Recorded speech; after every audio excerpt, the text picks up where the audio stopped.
He knew what was going to happen. My best friend stopped acting like himself on the third day of our hike. I didn't notice it immediately. First, it was just little things. He would stop walking and stare into the trees for no obvious reason. He started asking me questions he'd already asked. And once, while we were setting up camp, he looked at me and said something that I didn't understand until the next morning. By the time I realized something was seriously wrong, we were 8 miles from the nearest road, and Ronan had started acting like he was afraid of me. The trip was supposed to be simple. 3 nights in the backcountry, 1 lake, 1 tent, then a 6-hour hike back to the trailhead on Sunday. Ronan had chosen the route because he'd done plenty of hiking before. I trusted him with navigation. He trusted me with food. That was basically our friendship. If we got lost, we starved. If we ran out of food, he blamed me. So we had a system. It worked. At least it had always worked before. We reached the trailhead just after 9 on Friday morning. The parking lot was almost empty. There was one other vehicle parked near the information board. An old gray SUV. No one was around it. Ronan looked at the vehicle for a few seconds longer than necessary. "You know them?" I asked. "No." "Then why are you staring?" He shrugged. "Thought I recognized it." I laughed. "You recognize cars now?" "I recognize everything." He smiled. I didn't think anything of it. We started hiking. For the first few hours, everything felt normal. The trail followed a creek through thick pine forest. The weather was cool. There was enough sunlight to keep the woods bright without making it hot. Every so often, we heard birds somewhere above us. Ronan talked almost the entire time. He complained about his backpack. He complained about my walking speed. He complained that I had packed too much food. Then, around noon, he suddenly stopped talking. I walked another 10 feet before realizing he wasn't behind me. I turned. He was standing beside the trail, looking into the trees. "What?" He didn't answer. I walked back. "Ronan." He pointed toward a fallen log. "What about it?" "Nothing. You stopped for a log." He looked at me. I thought someone was sitting there. I looked. There was nobody, just moss-covered wood. "You sure?" "Yeah." Then he started walking again. I followed. About 5 minutes later, I glanced back. The fallen log was still visible through the trees. There was nothing sitting on it. But I noticed something else. There was a second trail running parallel to ours. Barely visible, almost completely overgrown. Pointed at it. "Was that on the map?" Ronan didn't look. "No. Looks like a trail." "It probably isn't." "How do you know?" He stopped walking. For a moment, he looked genuinely irritated. Then he said, "Because I've been here before." I laughed. "We've never been here." He stared at me. Then his expression changed. "I meant somewhere like this." That was the first time I wondered whether he had actually told me the truth about this trip. We reached the first campsite around 5. It sat beside the creek beneath a group of enormous pine trees. There was an old stone fire ring, a wooden picnic table, and enough flat ground for our tent. Ronan dropped his backpack. "Perfect." I looked around. Nobody else here. That's the point. We started setting up. Nothing strange happened. At least not then. We cooked dinner. We made coffee. We argued about whether the tent was facing the right direction. Ronan won. He always did. After dark, we sat beside the fire. For the first time all day, he seemed completely relaxed. I handed him a cup of coffee. He took a sip. "Tomorrow we'll reach the lake around 2. "How do you know?" "Because that's what the map says." I smiled. "Thought you'd been here before." He looked at me. I was joking. He wasn't. Then he laughed. Very funny. A few minutes later, he suddenly looked toward the trees. "What?" Nothing. You keep doing that. Doing what? Looking into the forest. He stared at the darkness for another few seconds, then said, I thought I heard someone. I listened. Nothing. The fire crackled. The creek moved over the rocks. A few insects buzzed somewhere behind us. Probably an animal. Probably. He didn't sound convinced. We went to bed around 11. I woke up sometime after midnight. First, I didn't know why. Then I realized Ronan wasn't inside the tent. I sat up. Ronan? No answer. I unzipped the tent. He was standing about 20 feet away, facing the forest, barefoot, still wearing his jacket. Hey! He turned. His face looked strange. Not scared. More like he'd forgotten where he was. What are you doing? He looked past me, then said, You're supposed to be asleep. I frowned. Yeah, that's usually what people do at midnight. He didn't smile. Go back inside. Why are you standing out here? I heard something. What? He looked toward the trees. Someone walking. I listened. First nothing. Then, crunch. A branch snapped somewhere beyond the creek. Ronan's eyes moved toward the sound. Another step. Crunch. Slow. Heavy. Someone was definitely walking through the trees. I whispered, Could be another hiker. Ronan shook his head. No. How do you know? He didn't answer. The footsteps stopped. We waited. Nothing. Then Ronan said something quietly. I almost didn't hear him. He's early. I looked at him. What? Ronan seemed to realize he'd said it aloud. Nothing. Who is early? Nobody. Ronan. He turned toward the tent. Just go inside. I didn't. Who are you talking about? He stared at me for several seconds. Then he said, I don't know. The next morning, he acted like none of it had happened. He made coffee. He packed the tent. He complained about the cold. I waited until we were back on the trail. Then I asked him, Who were you talking about last night? He kept walking. No one. You said, He's early. I was half asleep. You were standing outside the tent. I know. So? He stopped, looked at me, and said, I've been having weird dreams. That answer didn't satisfy me, but I let it go. For about 20 minutes. Then Ronan suddenly stopped again. This time he looked directly at me. Don't touch that. I looked down. My backpack. The buckle was hanging loose. What? Don't touch it. Why? He swallowed. You'll cut your hand. I laughed. That's what you're worried about? I'm serious. I reached for the buckle. Ronan grabbed my wrist. Don't. I looked at his hand, then at his face. He wasn't joking.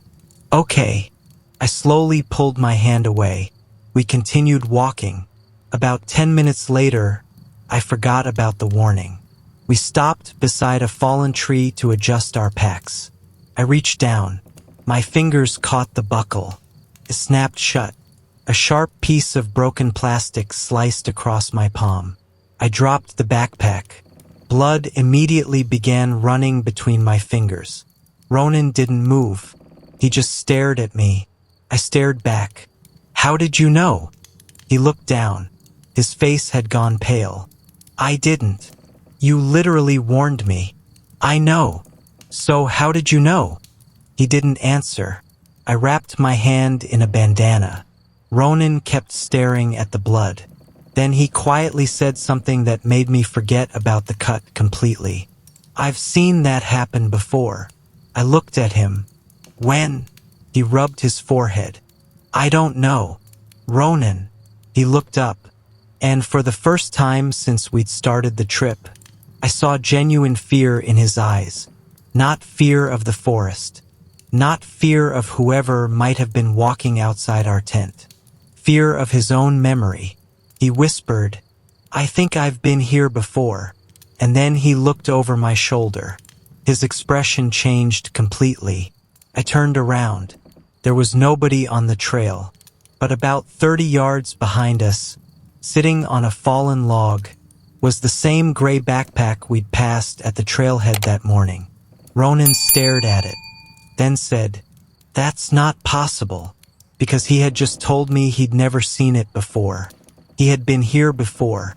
The backpack was sitting on the log exactly where we'd seen it. Same gray fabric, same black straps, same small tear near the top pocket. I recognized it immediately. It was the backpack we'd noticed at the trailhead, the one beside the gray SUV. Ronan didn't move. Neither did I. Then he whispered, "Don't touch it." I looked at him. "Why?" "I don't know." "That's becoming your favorite answer." He didn't smile. His eyes stayed fixed on the backpack. I took one step toward it. Ronan grabbed my arm. "Seriously?" I stopped. "Why are you so afraid of that thing?" He looked at me. "Because I remember opening it." "When?" He shook his head. "That's the problem." I stared at him. "What was inside?" He swallowed. "A flashlight." "Okay." "A red jacket." "Okay." "And a photograph." I looked at the backpack. "Of what?" Ronan's voice dropped. "Us." If you're enjoying this kind of slow-burn wilderness horror, subscribe to The Forgotten Campsite. These stories are built around the things that can make an ordinary trip into the woods feel completely different once the sun goes down. Now back to the story. I didn't touch the backpack. Instead, we kept walking. Neither of us said much for the next hour. The forest seemed different. Not dramatically different. That would have been easier. It was just quieter. The birds had disappeared. The wind had stopped. Even the creek we'd been following seemed farther away. Every few minutes, Ronan looked behind us. Eventually I asked, "What are you expecting to see?" "Nothing." "You've looked back 6 times. He kept walking. "I know." "Then why?" He didn't answer. A few minutes later, he stopped again. This time, he pointed ahead. "There's a bridge." I looked. There was no bridge, just trees. "What bridge?" "Across the creek." "There isn't a creek here." He stared at the ground, then at me, then slowly shook his head. "Right?" He started walking again. I followed, but something had changed. Ronan wasn't navigating anymore. He was remembering, and there was a difference. Around 2 in the afternoon, we reached the lake, at least according to the map. The problem was, Ronan stopped before we got there. "This isn't right." I looked at the GPS. "We're exactly where we're supposed to be." "No." He pointed through the trees. "There's supposed to be a campsite." "There is." I pointed toward the clearing. One campsite, a small fire ring, a flat area beside the water. Ronan stared at it, then said, "There should be 2. I felt my stomach tighten. "What do you mean?" "2 campsites." "There's only one." He looked at me. "I know." We walked closer. The site looked abandoned. No tent, no chairs, no food, just an old stone fire ring. But there was something sitting beside it. A metal cup, still wet. I crouched, touched it.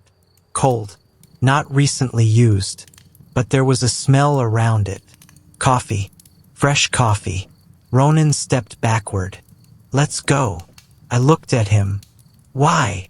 "Because this isn't our campsite. We haven't even set up yet." "I know." "Then what's wrong?" He stared at the cup. "I've seen it." "Where?" He didn't answer. I picked it up. Something was scratched into the bottom. 3 letters. RC. I looked at Ronan. "Your initials?" He shook his head. "My middle name starts with C." I stared at him. He didn't say anything else. We decided to camp farther away. Not because the site was dangerous, because neither of us wanted to stay there. We found a flat patch about 100 yards from the lake. While I put up the tent, Ronan walked toward the tree line. I watched him disappear between the trees. 5 minutes passed, then 10. I called his name. No answer. I walked after him. Ronan. Nothing. Then I heard his voice. Behind me. I'm here. I spun around. He was standing beside the tent. I froze. Where were you? He looked confused. I've been here. No. I pointed toward the trees. I just heard you from over there. He stared at me, then quietly asked, "What did I say?" I thought about it. "I'm here." Ronan's face changed. "That's not what I said." "What?" "I said your name." I stared at him. "Ronan." "I called you." "From the forest?" He nodded. "I was looking for you." Neither of us spoke. Then a sound came from the trees. A voice. My voice. "Ronan." We both turned. The voice came again. "Ronan." It sounded exactly like me. Not similar. Not close. Exactly me. Ronan grabbed my shoulder. "Don't answer." I didn't. The voice called again. "Ronan." Then it stopped. We waited. Nothing. Ronan slowly released my shoulder. His hand was shaking. I noticed. "How long have you been hearing that?" He looked at me. "Since yesterday." My stomach dropped. "You heard my voice yesterday?" He nodded. "Before we reached the first campsite." "Why didn't you tell me?" "Because I thought I was losing my mind." That night, we didn't make a fire. We stayed inside the tent with the lights off. Ronan sat opposite me, his back against the tent wall. "Tell me everything." He looked at the floor. "I've been dreaming about this place." "Since when?" 3 weeks. Every night. Almost. "What happens in the dreams?" He rubbed his hands together. "I wake up beside the lake. And you're gone." I waited. "Then I find your backpack." "Where?" "Beside the fire ring." "Then what?" "I follow footprints." "Whose?" He looked at me. "Yours." I felt cold despite the sleeping bag around me. "Where do they lead?" Ronan hesitated. "To a second campsite." I stared at him. "The one you said should be here?" He nodded. "And what's there?" He swallowed. "A tent." "Whose?" He didn't answer immediately. Then, "Mine." I didn't sleep that night. Neither did Ronan. At around 3 in the morning, something touched the outside of the tent. A soft pressure against the fabric. Right beside my head. I stopped breathing. Ronan looked at me. Neither of us moved. The pressure slowly traveled along the tent wall. From my head, to my shoulder, to my feet. Then it stopped. Ronan whispered, "Don't move." I nodded. Something pressed against the tent again. This time harder. Then we heard footsteps. 1, 2, 3. They walked around the tent. Stopped at the entrance. And then a voice whispered from outside. Ronan's voice. "Open the door." I looked at him. His face had gone completely white. The voice came again. "Open the door."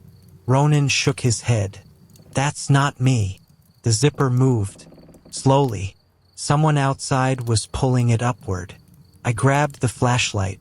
Ronan grabbed the tent pole. The zipper stopped halfway, then dropped. Silence. We waited. 30 seconds. A minute. Nothing. Finally Ronan whispered, "Don't turn the light on." "Why?" "Because if it's still there." He stopped. "What?" "I don't want to see who it is." At sunrise, we left the tent. There were footprints around it. Bare footprints. They circled the entire tent. But there was something strange about them. They weren't entering the campsite. They were leaving it. Every footprint pointed toward the forest. Except one. Right beside the tent entrance. That footprint pointed directly at us. I stared at it. Ronan crouched. He touched the soil beside it. Then he stood up. We need to leave. I agree. Now. We packed everything. No breakfast. No coffee. Nothing. We started back toward the trailhead. For the first 40 minutes, we didn't speak. Then Ronan stopped. What? He pointed ahead. A tree. A red mark painted on the trunk. I recognized it. We'd passed it yesterday. Except yesterday, it had been behind us. Ronan looked at the compass. The needle spun. He slapped it against his palm. Nothing. I pulled out my phone. No signal. The GPS showed our location. Then the screen froze. The blue dot disappeared. I looked at Ronan. Do you know where we are? He stared at the trail. Yes. Where? He pointed ahead. At the first campsite. I looked. Through the trees, I could see our tent. The exact tent. Our chairs. Our fire ring. Our food bag hanging from the same tree. I checked my watch. Almost noon. We had been walking for nearly an hour. But the campsite was exactly where we'd left it 2 days earlier. I looked at Ronan. How? He didn't answer. Instead, he walked toward the tent. I followed. The zipper was closed. Ronan stopped in front of it. He looked at me. Don't open it. Why? Because I remember what's inside. What's inside? He looked terrified. Then he said, Someone's sleeping. I pulled the zipper open. The tent was empty. No sleeping bag. No person. Nothing. Except a backpack. Gray. The same one we'd seen on the trail. I stared at it. Ronan stepped backward. That's impossible. I opened it. Inside was a red jacket, a flashlight, and a photograph. My hands started shaking before I even picked it up. I turned the photograph over. It showed Ronan standing beside the lake, alone. The date was written underneath. October 14th, 2024. I looked at Ronan. That's 2 years ago. He didn't answer. I turned the photograph over. There was something written on the back. For words. You left me here. Ronan stared at the photograph. Then he whispered, I remember. I looked at him. What? He closed his eyes. I remember this. What happened? He opened his eyes. And for the first time, I realized he wasn't looking at the photograph anymore. He was looking at me. You left me. I stepped backward. Ronan, we've been friends for years. I know. I've never been here. I know. Then why do you keep saying that? His eyes filled with tears. Because I don't think you're the person who came into these woods with me. I stared at him. Neither of us moved. Then something crashed through the trees behind us. Ronan grabbed my arm. Run. We ran. And behind us, someone started running too. Not toward us. Behind us. Following the exact path we'd taken. And the worst part was, the footsteps sounded like mine. The person behind us. We ran without looking back. The trail was barely wide enough for one person, but neither of us slowed down. Branches slapped against my face. My injured hand started bleeding again. Behind us, the footsteps kept coming. Not fast, not slow. Exactly the same pace as ours. I could hear 2 sets of footsteps. Mine, and another pair matching mine perfectly. Ronan grabbed my jacket. Don't stop. I wasn't planning to. Don't look back either. Why? Because I don't know what we'll see. That answer was enough. We kept running.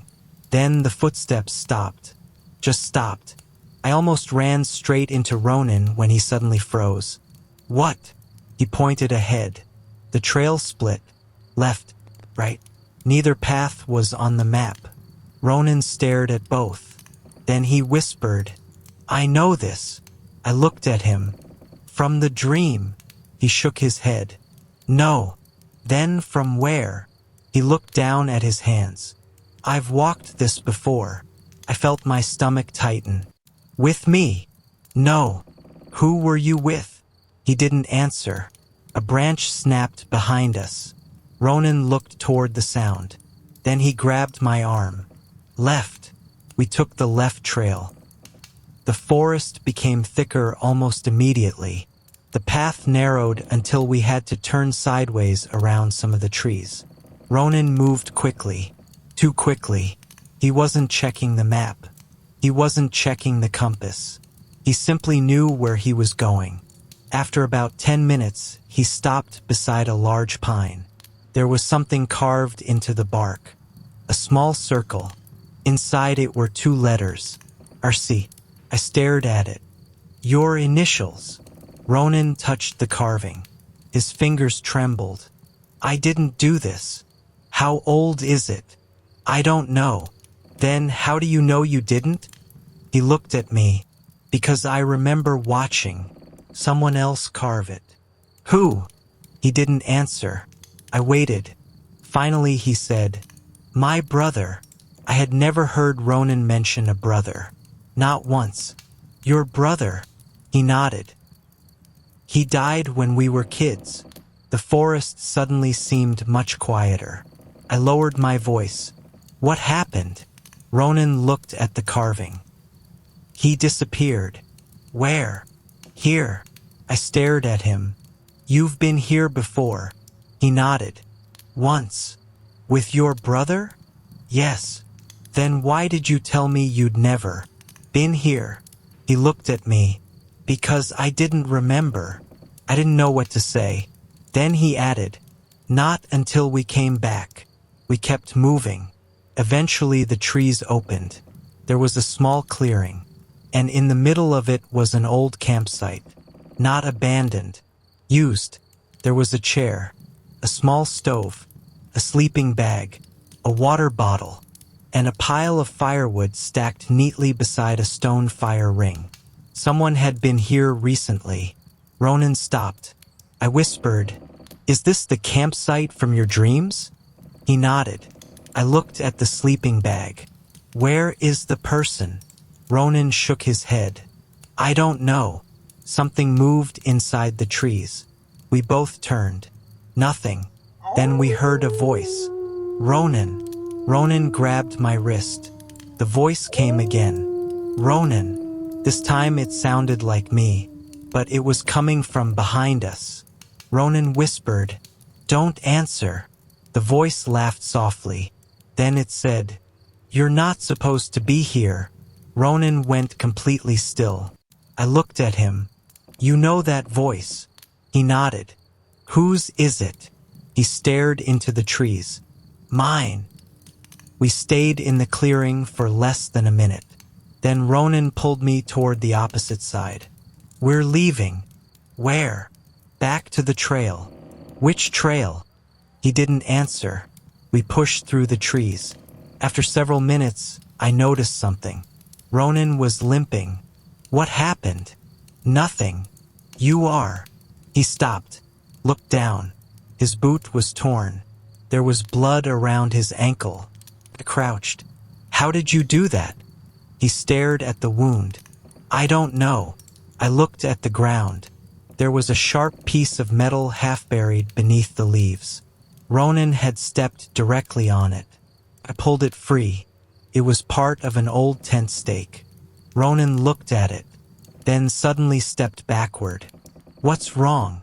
He pointed at the metal. I remember that. From the dream. No. His voice was shaking. From the last time. I stared at him. What last time? He looked at me. The night my brother disappeared. We finally reached the main trail around sunset. I had never been so relieved to see a trail marker. We followed it downhill. Ronan walked behind me. For the first time since we'd started the hike, he was completely silent. Then I heard him say my name. I turned. What?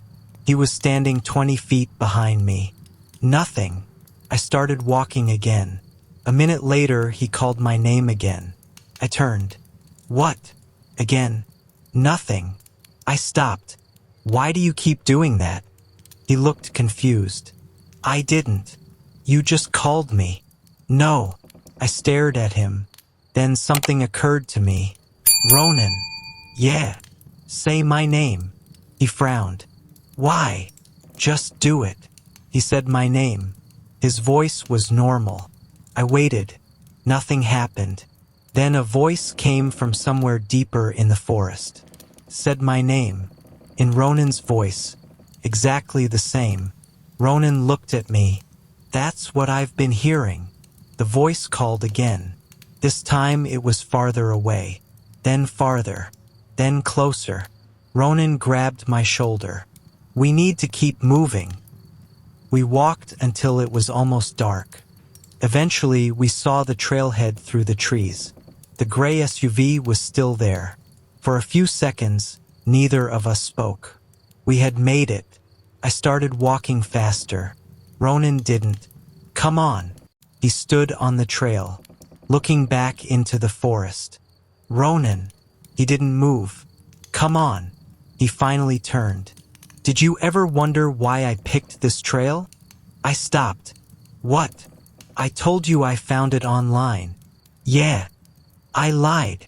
He looked toward the trees. I found the trail because of my brother. I didn't say anything. He disappeared here 20 years ago. Why didn't you tell me? Because I knew you wouldn't come. You're right. I needed someone who would. I stared at him. The realization hurt more than the fear. You brought me here on purpose. Ronan nodded. I thought if I came back, I'd remember what happened. And did you? He looked at me. Some of it. What happened? He took a breath. My brother didn't disappear. I waited. He ran away. Why? Ronan's eyes moved toward the forest. Because he thought someone was following him. I felt a chill. Who? Ronan shook his head. He never said. Then why did he come back here? He left something behind. What? A photograph. My stomach tightened. The one we found? No. He reached into his jacket, pulled out a folded piece of paper. I stared at it. What's that? My brother's last note. He handed it to me. There was only one sentence. If Ronan comes back, don't let him follow you into the woods. I looked up. Ronan was staring at me. I couldn't speak. How long have you had that? Since yesterday. Why didn't you show me? Because I didn't know if it was real. What does that mean? He looked exhausted. I found it inside my backpack. The same backpack we'd found on the trail. The same one that supposedly hadn't been there before. I looked toward the forest, then back at Ronan. Let's go. He nodded. We reached the SUV. I unlocked it. Ronan climbed into the passenger seat. I started the engine. For several seconds, neither of us moved. Then I noticed something on the windshield. A photograph. I picked it up. It was the same photograph we'd found inside the backpack. Ronan beside the lake. Alone. Except this time, someone had written something on the front. 3 words. Look behind you. I didn't. Neither did Ronan. We just drove. We didn't speak until we reached town. Ronan stayed with his family that night. I went home. For the next few weeks, we barely talked. Eventually, I convinced myself there had to be an explanation. Stress, sleep deprivation, bad memories. Maybe Ronan had experienced something traumatic there as a kid and buried it. Maybe he'd been having nightmares for years. Maybe I'd simply been caught up in them. I wanted that explanation to be true. Then, 6 weeks later, I received an envelope. No return address. Inside was a photograph. I almost threw it away. Then I saw the date. October 14th, 2024. The same date as the first photograph. I turned it over. There was no message. Just a picture. It showed the trailhead. The gray SUV. the information board, and Ronan standing beside it. I looked closer. Someone was standing behind him, a man in a dark jacket. I couldn't see his face. Then I noticed something else. The photograph had been taken from inside the forest. I turned it over again. This time there was writing. Only 4 words. You never came alone. I called Ronan. His phone was disconnected. I called his family. They said he hadn't been home in 3 days.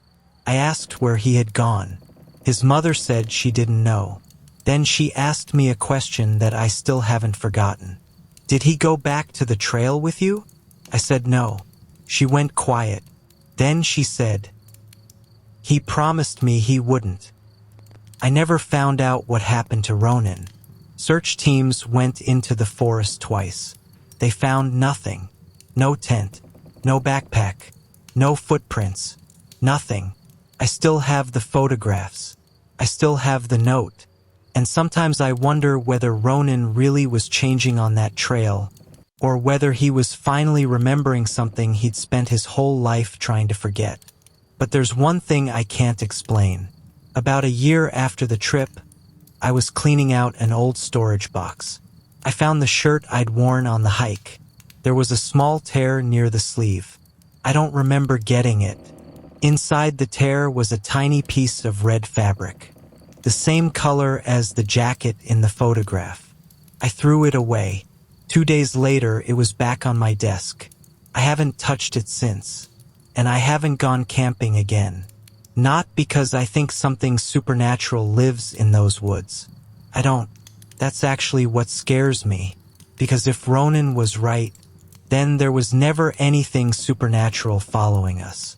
There was just a person, someone who knew the trail, someone who knew Ronan, someone who knew exactly where we would be. And if that's true, I still don't know who was standing behind him in that photograph, or why Ronan's brother left that warning. But I know one thing. The next time you're hiking with someone you trust, pay attention when they suddenly start acting different. Don't dismiss it because you've known them for years, because sometimes the person walking beside you really is your best friend. And sometimes you only realize something changed after you're already too far into the woods to turn back. If this story made you question how well you really know the person beside you, subscribe to the Forgotten Campsite. Because out in the wilderness, the most frightening stories aren't always about monsters. Sometimes they're about people. Sometimes they're about places. And sometimes they're about something that happened years ago that someone desperately didn't want you to remember. If you're brave enough for another story, stay here.